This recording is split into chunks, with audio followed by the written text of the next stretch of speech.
Hello, hello, hello, and welcome to the Black Woman in the Corner office. I'm your host, Dr. Ebony Stone, and I am delighted today to have a very special guest with me. I'm getting ready to introduce to you, or ask her to introduce to you herself, Miss Robin Kinney. But before I do that, I want to tell you why this guest is special to me. Really, one of the reasons that the Black Woman in the Corner Office podcast and the Power of the Pause audiobook exists is because of Robin. Without Robin, none of this would be here. She has been amazing as a coach and a mentor to work with, as an audio engineer to get the audiobook out for me. So I am just so incredibly thankful for Robin. Robin, welcome today. Thank you so much, Dr. Ebony. And it was an honor and my pleasure to be part of their journey of bringing the podcast and your audiobook to fruition. Thank you. Thank you. So, why don't you tell our viewers, you probably will do more justice to it than I will, about Motor City Woman Studios and Audio Engineers of Detroit, that you run, both of those of which you lead. So, why don't you tell us a little bit about those? Thank you. And thank you for this opportunity to join you today. I'm excited because I love having conversations, and really that's where my story begins.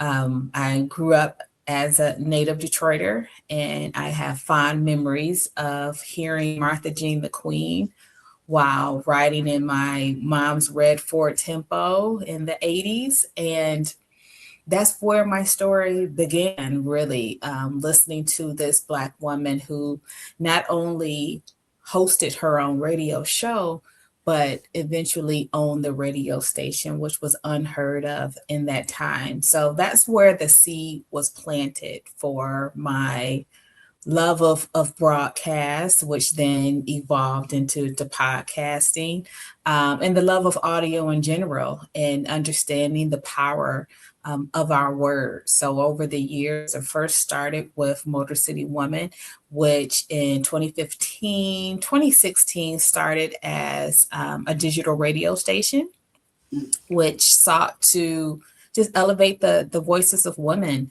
And we did that by giving women the opportunity to have their own shows. And they talked about a variety of topics.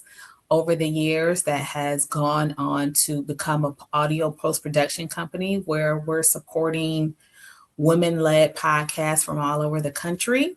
In 2021, we opened Audio Engineers of Detroit, which is a recording studio right here in Midtown Detroit, as well as an audio engineering trade school. So that company really focuses on creating the next generation of audio and broadcast engineering professionals. So, a common thread in my story and, kind of my career has been community, uplifting community, amplifying the voices of community, and then supporting that community for access to jobs and employment, but also really creating the creators so that we have ownership of media, which is very important, especially right now.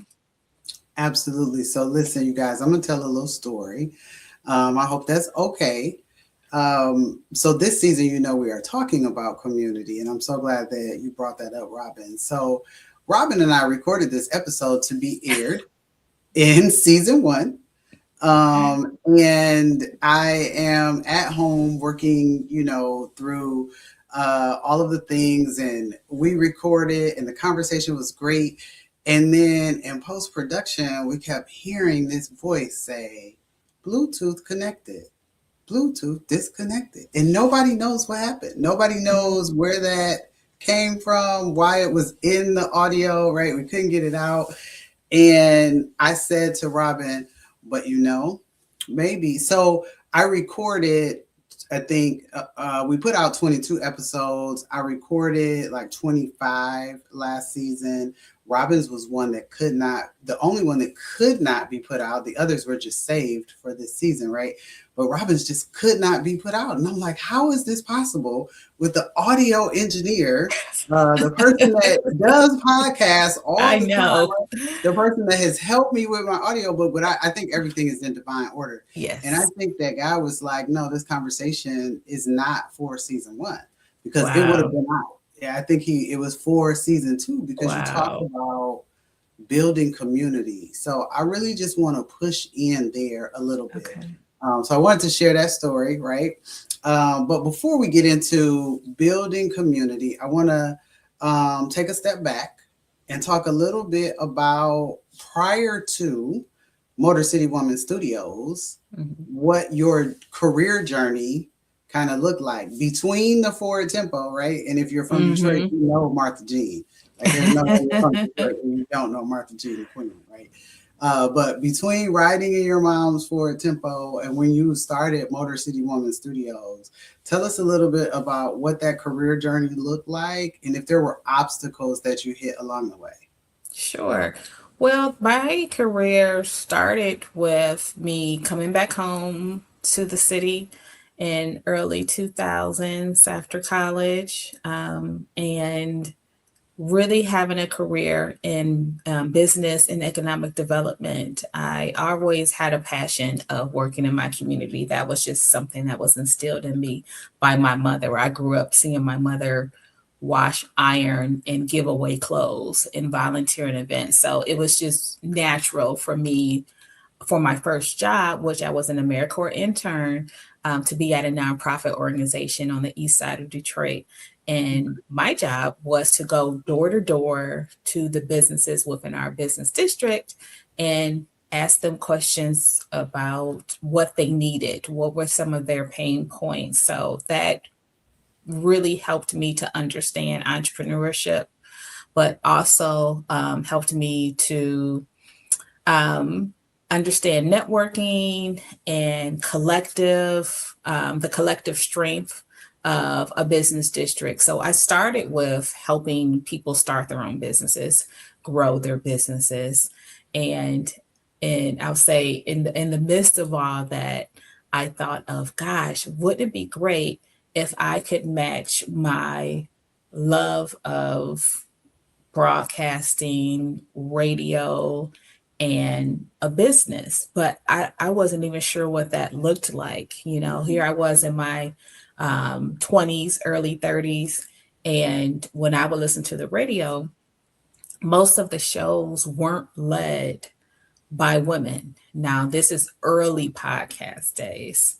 Right. And I was like, gosh, that's what I really want to lean into. It's like the light bulb went out. Like, what if you had a radio network? It was called the Motor City Woman Radio Network, all women. And we're just talking about a variety of topics. And it really started right there. Mm. So tell me, when I got to go back to the door to door, Okay. right? I I can't even imagine. I don't know. I guess because I know Robin Kinney now. Like Okay. I don't see door to door Robin Kinney, right? Mhm. Tell me, how was that? Did you experience any obstacles in that, or was it just kind of a stepping stone to where you are today? Well, you said you can't imagine Robin Kinney going door to door. Oh gosh, I couldn't either. When they told me I had to do that, I was petrified. Um, it's like my mother was like, "You're going to be doing what?" And I knew that that was part of my job. And I had a woman who hired me, who was the executive director of the organization. And I always like to speak her name anytime I can. Her name was Diana Stewart. And Diana Stewart played an integral part in who you see before you today. She took this shy, unsure young woman and really molded me and crafted me and taught me so many lessons that had nothing to do with my job per se, but just in personal development. So as I'm in that role, she was someone who just instilled like, oh, I know you can do it. Oh, you can do it. So anytime there was like self-doubt that came up into my head, she was like, oh, Robin, you can do that. Just go and do it. So when you're like, oh, I can't see Robin, I had to do it. I had someone who was just like, oh, you can just go and do it. It's like, it's not a big deal. Get out of your head. So a Yeah. lot of those things that I learned then, I'm like, now, like things that you ruminate on and think about, you could have been and done it. Yeah. Just get out of your head and just do it. Let's So do it. in that environment, even if I had an obstacle, um, I had the mental strength to sit down and say, okay, what do we need to accomplish this? Do we need to look at this in a different way? Do we need to collaborate with another organization that is already doing this work? um, because it can be done. It can be done. Yeah. So that really helped me, and she really helped me along that path with overcoming some of those initial obstacles and just building a career. Yes, I love that for you because you had someone cheering you on. And I think that is so important in our world, especially today Yes, when we are literally feeling targeted. Not feeling targeted, we are are targeted. targeted. Black women, we just are targeted. And I think it's so important to have someone in your corner. And they don't always have to be a Black woman, but it is so Mhm. helpful to have a Black woman in your corner because you don't have to explain what it is to just exist in the world, Right, right? She right. understands. Yeah. So this question just popped in my head Okay. I off that love I conversation, love questions that pop in the heads. which is, and I was asked this question recently, but what is your advice for someone who does not have that boss, right? The Mhm. boss is not playing also the role of a mentor. The boss is not necessarily discouraging, but they're not encouraging. And they're looking for someone or something to assist them in building confidence and becoming the woman that they know deep down inside they can be. What advice do you have for that young woman in that Mhm. space? Or maybe not even a young woman, maybe she's a woman at mid-career looking. Sure, for sure. Especially right now, you see a lot of mid-career women who are, we now have the space, and especially during the pandemic, of, okay, what do I really want to do? What Yeah. makes me happy? How can I contribute to my community, to this world, to my legacy? For anyone who you're in a position, you're in a space, you're in a season, and you don't have someone who is cheering you on, who physically is giving you, that inspiration. Social media has made it so easy to have like mentors in your head. When people say, oh, you were my friend in my head, like, oh, Oprah and we've been besties for decades. Never met her. I've been in the same room as her, but never had a chance to meet her. But following someone's trajectory of their career is very easy right now. So I would advise anyone, if you're, in that season where you're like, I'm just not sure, I'm not really being poured into at work, anywhere, you have to create that community because it exists. It exists, and the community that you're seeking is also seeking you. It's just about sometimes getting out of your comfort zone and going into rooms that maybe you have not explored yet. Maybe that's the community that's waiting for you. Yes, I love that. The community that you are seeking is also waiting for you. That is so incredibly true. Thank you so much for that. I also love that you mentioned the using social media for good, right? And not just Yes. doom scrolling, but maybe Yes. finding your community. Okay, so let's get back to Motor City Women Studios. Um, I'm gonna tell you guys another funny story, right? Okay. So I worked with Robin and her team to create the audiobook, The Power of the Pause, and I had no clue what I was doing. And Robin was such a professional. I was just like, yeah, we're just gonna, we're gonna keep doing Yeah, this. it We're should not take gonna a few come back hours. tomorrow. And she was like, yeah, nope, you're not coming back tomorrow. And I'm like, well, why not? I took the week off. And she's like, your voice needs to rest, right? So many things that I didn't even think of. But when you started Motor City Women's Studios, what was the catalyst for starting it? And then walk us through that journey from there to Audio Engineers of Detroit and where you are today. Sure. So, Motor City Woman Studios, the actual physical space, I remember signing the lease while pregnant with my third child. So when I say I've had a non-traditional journey, I've had a non-traditional entrepreneur journey, especially I had two little ones at home, pregnant with my third child, and I was like, gosh, I'm so excited. We're going to have our first physical space. And it was born out of that, really that goal of having a radio station or a space to create, I'll say, Okay. that focuses on women, that seeks to elevate and amplify the voices of women. That really was the baseline of what we're doing here, why it's important. I see the lack of women on the microphone, and again, you know, podcasts had picked up, but not really that much, in the state of Michigan. So I was there to not only educate people about what a podcast was, how to podcast, but I call it the hashtag power of podcasting.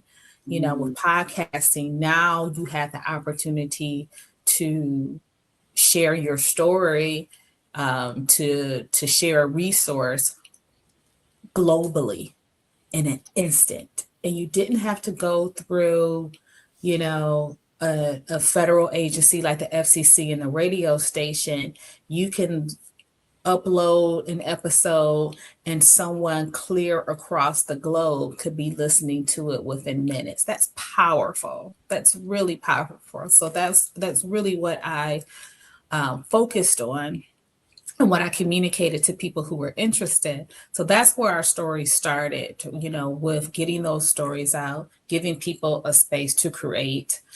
We handle all of the post production. That was something that really took that kind of that burden off of people. When people are like, "Oh, well, I don't know how to do this. I don't know how to do that."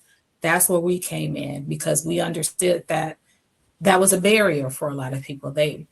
Most people aren't trying to learn how to edit. They want to share their story. And I think there would be more podcasts and more stories if it was easier to get your story out there. But that's where the company really evolved into, is supporting people in getting their stories out there. I remember an audiobook, I'll say, like, it was like a podcast audiobook that we did, one of our first ones that was bilingual, mm, and being so proud of that, because that project is now heard all over the world. And when I, talk to the author, I'm just so proud of her. And then I'm proud that we were part of that journey of bringing that to life. So we're doing Motor City Woman, and then the pandemic hits. I remember it like it was yesterday. I'm in the studio working, and I get a phone call from my kids' school saying, "Oh, school's going to be let out early, but they'll be home in 2 weeks. Don't worry about it." Then I see our governor do a press conference saying, "Stay home." Then I get a call from my husband and think you should come home. And then I get a call from a friend. "Do you have any toilet paper?" So yeah. it was just like so much going on.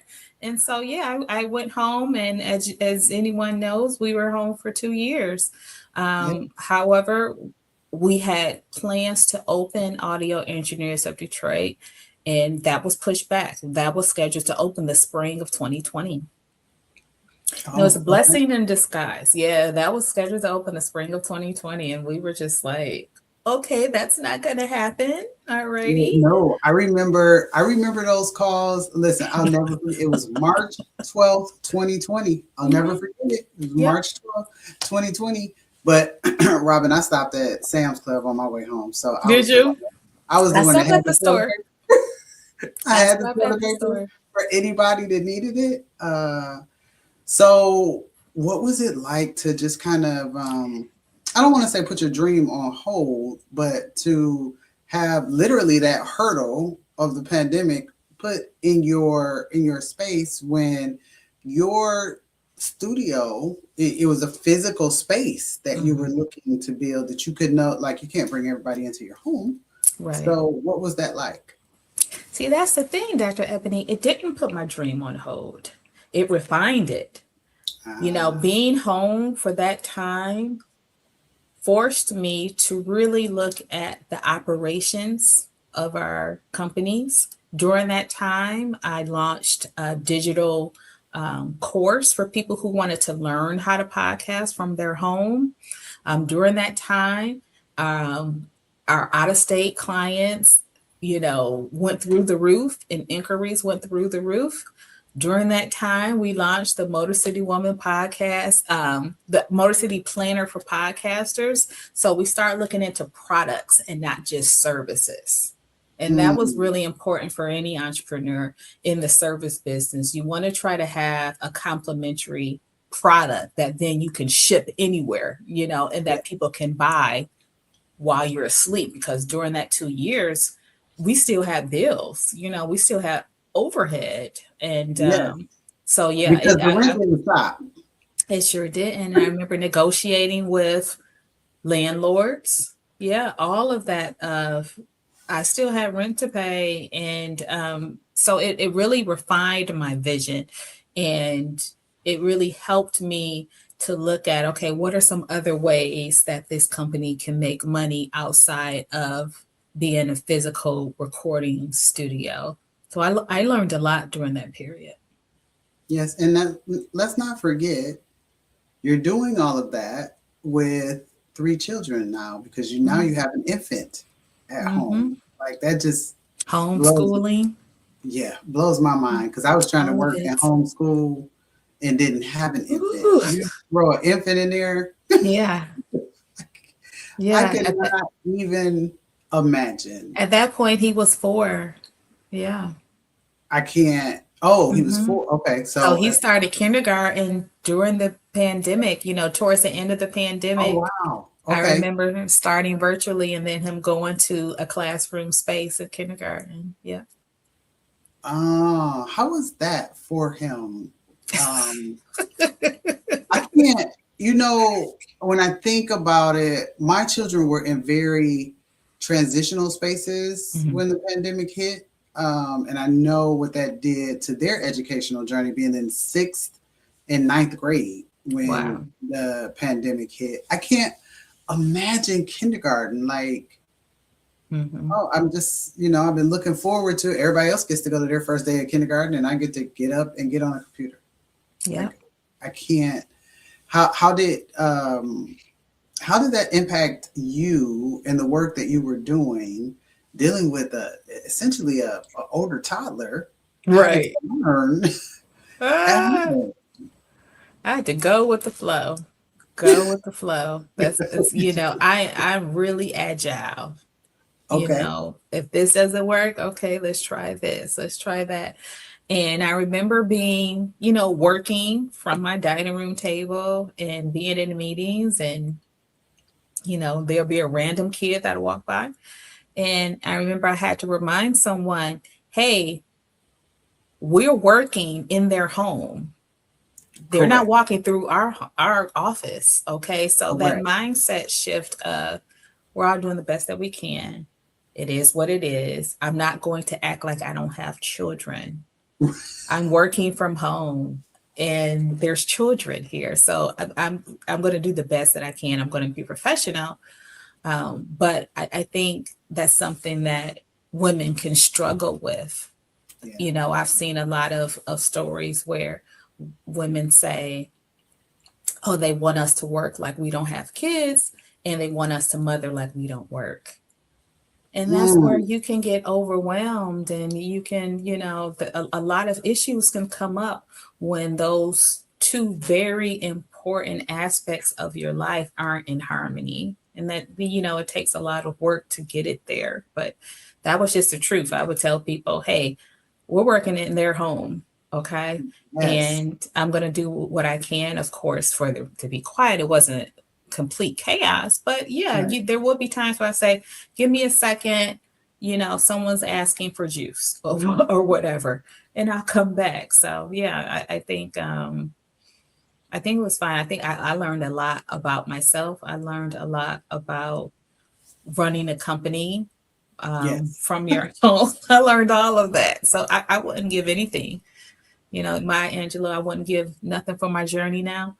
I wouldn't give Yeah. nothing for that. That was a distressing period. I lost someone who was very important to me, one of my high Mm, school mentors, so sorry. Brenda Perriman, and I was devastated. So I was dealing with a lot at that time. So I had to really lean into my faith, lean into my community to get me through that time. Yes, I think your framing is so important. Um, I'm working in their home, right? It's Hmm. it's my home, but it is not my home alone. It is Right. also their home, and so I think your framing is important of answering that dichotomous experience that you Hmm. mentioned. Folks wanting us to work as if we don't have children and mother as if we don't have work, right? No, And that's I not. think that's where women are like, they get, we get frazzled or we get overwhelmed. That's where, depression can come in Mhm. because you want to do both. You want to show up, of course, as a professional in the workplace. You want to do your best and all of those accolades.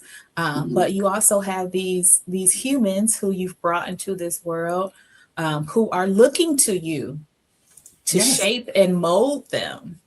That's a Yes. lot of pressure. And it is just like, I was looking at something and I was like, gosh, I hope women have the support they need um, in this time, because there's just so many distractions right now.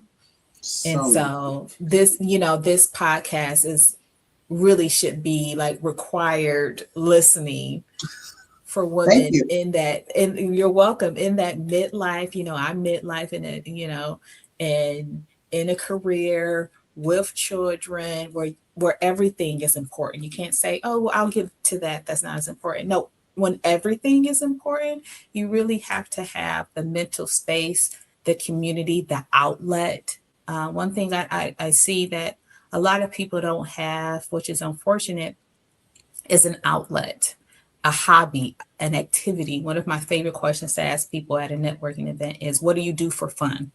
Yeah. If And you people don't kind of have stare at some, you like, yeah, if you don't have something, that's a recipe for disaster, because yes. stress is going to come. Stress is part of our daily lives now, and not having an outlet, whether it's walking, I like to walk in my neighborhood, or if you like to volunteer, there's a ton of organizations that you can volunteer at that are in need of volunteers. Just something that gets you out of your head is Yes. important. The last time we talked about this. Gardening is huge for me. Something about connecting, just Mm-hmm. connecting with the earth, right? It's funny because when I look back over my life, there were things that I was doing even as a child Wow. that would have pointed to my love for gardening, right? I always like to play in the dirt. I just Mm. always love to play in the dirt. I'm always barefoot outside. My mom Yeah. was like, "You're just gonna tear your feet up," and I'm like, And "No, you I'm were not." loving it. Yes, right. So gardening is huge for Yeah. me.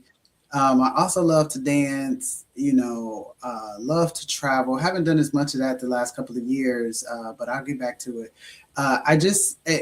But to your point, when you ask people that, Yeah. they kind of just stare off Yeah. sometimes, like, I Oh, don't know. maybe read. Yeah.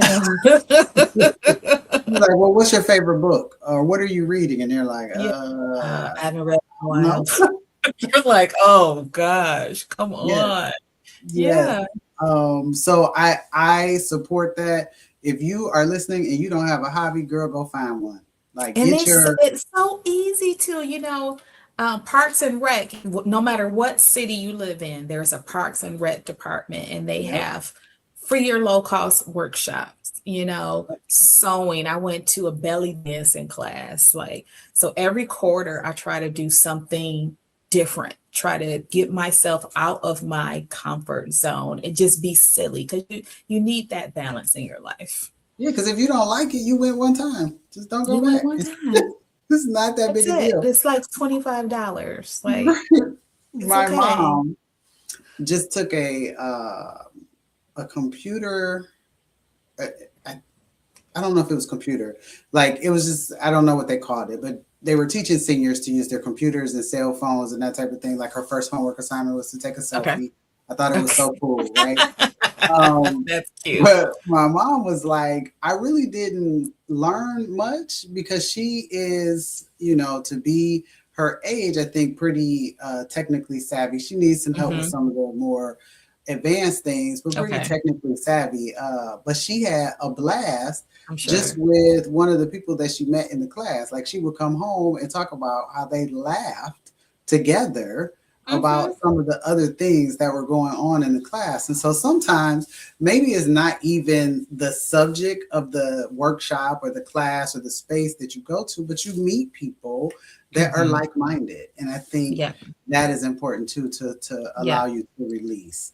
Yeah, and Um, you really hit the nail on the head. There was a study that came out that says, although this is we're living in the most connected time of our lives, the rate of loneliness has skyrocketed mhm, because we've relied on screens for connection when we really need to get back to the basics of just hanging out with people. Just experience something together. Let's be alone together, yes, and as humans we need that.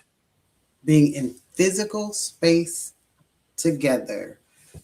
So before we started recording, that's one of the things that we talked about, right?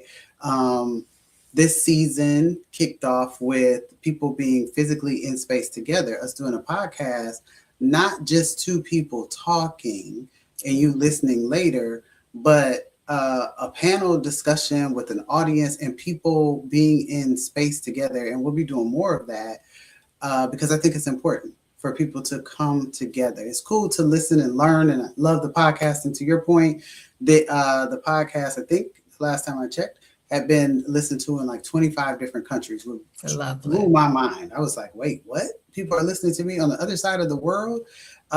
So yes, the technology gives us the ability to connect with people that we wouldn't typically be able to connect with on other sides of the world. But when we can connect with people physically, I think it's important that we Yes. do, that we come together. So back to you and people coming together. I know that Audio Engineers of Detroit teaches people about becoming audio engineers. You run camps and Hmm. workshops, and y'all, this let me tell you, this space is amazing. Like I walked into the space and I was like, "Oh, don't touch nothing." It's gotta be Don't. a whole lot of money in here. Don't touch nothing, right? uh, But talk to me a little bit about that space and that community that you're building there. Now that we're out of the pandemic, we're mhm, back to a new normal, I guess, and you are running courses and running camps and running mhm. workshops and recording podcasts and doing all of those things in person. Talk to me a little bit about that. Sure. When we opened our doors in 2021, our focus was on creating a space that our community could utilize, but also a space that teaches our community how to utilize it and to look at it as a career path.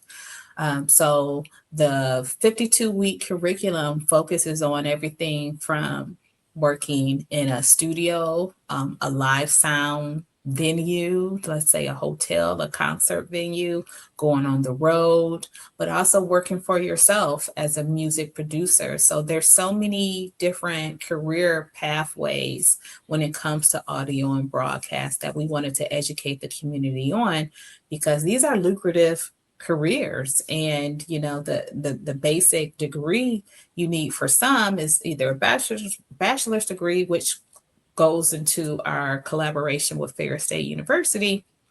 But some of these local concert venues and event venues, you really just need a GED and the experience. And Wow. so we wanted to make sure that our community, the people who we know and the people who we know have the skills and the talent, but really just need the access.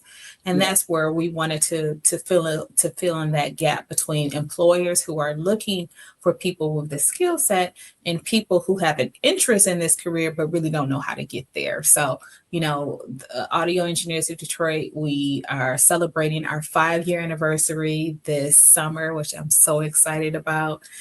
We started off on the studio Congratulations. side. Thank you so much. It's been a journey on the studio side, focusing on music, but over the years we've produced audiobooks like yours, of course, audio for film. One of my favorite projects was for the Detroit Institute of Arts, where the Van Gogh in Detroit exhibit, when they had their Detroit stop, when you go into the museum and you put those headphones on and you hear someone reading and giving context to a work of art, part of that was recorded at Audio Engineers of Detroit. And it was just such a proud moment for us, because it felt like the work that we were doing in our tiny studio was now reverberating, Mhm. and now all these people from across the state was listening to these stories that were captured at Audio Engineers of Detroit. So it continues to evolve. And I would say to any entrepreneur who's out there, um, be open to your business not looking like how you initially thought it would look like. So focus on the mission. The mission doesn't change. The mission of, or we say, creating the creators, creating the next generation of audio and broadcast professionals, that doesn't change. But what does change, and what shifts, I'll say, and what flows, is how we do that. And Mm. having that type of freedom to say, gosh, I never thought of that before, and getting those types of phone calls. Hey, do you do this? Do you do Yeah. that? I'm like, we can. I'm sure we could figure it out. Yes. And that's what has gotten, I think, us here is we've been open. And when I say we, I'm talking about my partner and husband, Mike Kinney, who's the co-founder, or who's the founder of Audio Engineers of Detroit and the vice president. Um, we've been open to how we get there, and we've just remained fluid, but keeping the mission and the vision intact. I love that. Not just for entrepreneurs, but for people in life, right? What is your vision of for your life, right? What vision does God has God downloaded into you? And sometimes you got to be open Mm-hmm. to shifting from how you're executing, right? For I think sure. we've had this conversation, and I know I've said it multiple times on this podcast. I, you know, I had a great career in the first part of my life, right? Leading up to 50 years old. Worked with great people, did great things, climbed the ladder, so to speak. Mm-hmm. And there was just time for a shift. And sometimes God is looking for you to do something else, right? Sometimes it's not an indictment on the past. It's just time to move into a different future, and I think that is okay. And I love the way you put that, right? The vision doesn't change, right? Right. My vision for my life has always been around helping and serving people. And specifically, my husband says that I'm just biased and all I want to do is help women. And so, whatever, maybe I am, right? But Right. So that's what? the vision, right? That's the vision. And so, even in corporate arenas, I was always drawn to mentor and coach women who Mhm. were looking to move forward. And so now this is on a bigger stage, and I think that people in general just need to think about their life's work, Yes. their organization's work, their company's work, right? Maybe sometimes things shift. That doesn't mean that things aren't on the same Right. path to the vision. Right. It is Right. you're just driving a different car. Right, right. And you made me think of I have an alert that comes up on my phone every morning, and it's a prayer, and I would like to read it Absolutely. to share with anyone who's, listening and watching. And it says, Please. God, I don't need a perfect plan. I need wisdom for the next step and courage to take it. Guide me as I move. Simple. Mm, yes. Guide me as I move. But the key thing I think people overlook, you have to move. You have to move. You can't just say, okay, I'm waiting on God to show me. I'm just going to sit here. No, you have Yes. to move and trust that God will supply what you need to get to the next step. And the move may be going to a networking event. It may be going to meet with someone who you don't know and you're not sure. And what that move looks like, you'll know, you instinctively know, like, gosh, I really need to do that, but I don't want to do it. I'm scared. Or I'm gonna look like I don't know what I'm doing, or I'm gonna look foolish, or I'm gonna look like a novice. No, God will meet you, Yes. in that faith, in that faithful journey. So yeah, I just wanted to share that because I that's a daily reminder to myself to Yes. to Thank you so much move. for sharing. Thank you. So you said two things. One, you got to move, and two, the prayer talks about the next step, not the Mhm. next 25 steps. Like Exactly. the next Oh, step. you got it. Just the Yes. next Just step. the And next we get step. so caught up on the 25 steps, Yes, yes. you And know? I think it was, I know it was President Barack Obama who was talking and was saying, when you get to these tables where you feel intimidated before you get there, you get to these tables and you're like, oh, right, Yeah. I, I'm not, I'm just as smart as these folks. Like, If not smarter. right. What I saw from the outside Yeah. was, what I made up in my mind. So take the step, Yeah. go to the networking event, go to the class. You Hmm. guys, Robin did an amazing, and Robin, you can let me know. I can't remember the gentleman's name you were working with. She did an amazing, I think it was 4-week workshop on podcasting in at one of our local municipalities. Oh, that And was Rob. Yeah. Our audio engineer, Rob. Yes. yes. And it was amazing. And you got to meet people that were doing things that you were doing as well. And there were people in that workshop from I just have a podcast idea to I actually Hmm. have a podcast going. Hmm. We're And talking about like 50, 60 people every yeah, week. yes, yes. I hadn't seen those types of numbers in years and years. Yeah, but people, you got to connect. I walked in the Hmm. room and was like, wait, why do I know some of these people? And I did not know that they wanted to do a podcast. Right. So I think it's just important that you are taking the next step and getting out of your comfort zone. You Right. know. So before we wrap up, I've got two more questions for you. Sure. The first question is there anything that you want to share with the audience that you've not shared or I've not asked that you think it's important that they hear? Well, I think in general, knowing that your audience is primarily Black women, Mhm. I think in general, one thing that I like to share is having that self-confidence of that you can achieve what you want.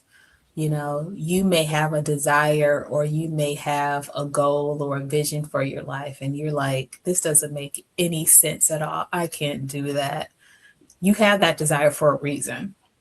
Some people may call it a calling, but it's there for a reason. It's not happenstance that you're like, gosh, why do that makes no, that has nothing to do with my degree. What am I doing over there? And I think for a lot of women, we think, oh, my degree is in this. I've spent so much time over here. I don't want to wait. That's a waste of time to not go over there to go towards something, a vision I have in my head. I just want you to know that you can do it. And, Dr. Ebony, you said hit the nail right on the head. Don't look at the 25 steps. Just look at the next step. Okay, what is the next step that I need to do, and break it down into what I call micro steps of, okay, today I'm going to reach out to 2 people who are in the field that I'm interested in. That's it. That's all I'm going to do today. I didn't hear back. Okay, now I'm going to look for an organization that speaks to the industry I'm trying to get into, I'm trying to sell to, whatever. Okay. And so those types of things I think is important. I wouldn't be where I am if it wasn't for the self-confidence that has been and continues to be instilled in me by the people in my life, by my community. So community is right up there, because if it wasn't for my community, I probably would not have pursued entrepreneurship, because it was community who was watching my kids while I was going to these events.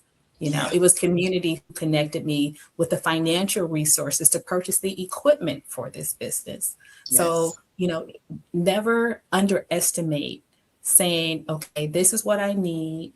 I have the confidence to do it. I just need to connect with the people who could get me there. It exists. What do you want and what you desire exists. It's out there. Yes, I love that. Okay, last question. I know you've got to get out of here. It's a question that I ask everybody, and that is, they're making a story of your life, right? Yes. You're no longer behind the camera. You are now the topic in front of the camera. Yeah. What would be the name of it? And if you know who would play you, who would play you? I love this question, Dr. Ebony, first of all, because I've always loved movies and different actresses. When I sat down and thought about this question, it's very easy what popped into my head. The name of the movie would be called Nevertheless, She Persisted. And that goes back to when we talk about obstacles, when we talk about being fluid in everything that has happened in my life, pivoting and all of those things. And I would be honored by, of course, anyone playing, but the number one actress for me who could really capture the emotion of my story and all of the lineage. Because when I say nevertheless, she persisted, I'm not just talking about myself. I'm talking about my mother, my grandmother, my great grandmother, my great great grandmother, who I all know their names. And it was because my great grandmother persisted that I'm now sitting here. Yes. So it's not just my story, it's the lineage of women, of the matriarchs in my family who've instilled in me and got me to where I am. And the actress would be Viola Davis. I think Viola Davis is a chameleon. I think she is a force. I've seen her in so many different types of roles, on stage, on film. If you haven't listened to the audiobook of her personal story, everyone should. It's one of those books that I know I'm really enjoying a book when I start slowing down reading it, because I don't want it to end. Yeah. That's what it was like for me. So that was an instant when I saw that question, I was like, oh, Viola Davis all day. And nevertheless, yes, she persisted, because the she is not just me. It's the women in my family who have laid the groundwork. And I actually have a picture up in my office. And when we opened up Motor City Woman in 2016, there was a picture on the wall of my great aunt, my grandmother, and my great grandmother standing down from our hometown in Alabama. And there were times when, if I felt overwhelmed or really didn't know what direction I was going in, I would go stand and look at that picture, and I would say, no, Mm. she worked too hard and prayed too hard for me to have self-doubt. I can Yeah. do this because she did it with less. Yes. Listen, there is nothing else to be said, right? Nevertheless, she persisted. I think all of us have those women in our lives that we can look back to, just Yes. like you said, my mother, both of my grandmothers, I have, well, that's a whole other story, but I have at least Yes. 10 on my Wow. mother's side. And so, when you look at the women in our past who have persisted, I think it is incumbent on us to realize that we are our ancestors' wildest dreams, That's and right. we can continue to persist. So, with that being said, Robin, thank you so much Thank for you. being here today. If you don't take anything away from this, guys, I ask that you take away this. Nevertheless, she being you and everyone like us, everyone before us, nevertheless, she persisted. I love it. All right, guys. Until next time, keep spreading that Black girl magic on everything you do, and we'll see you in a couple weeks. Bye bye. Thank you.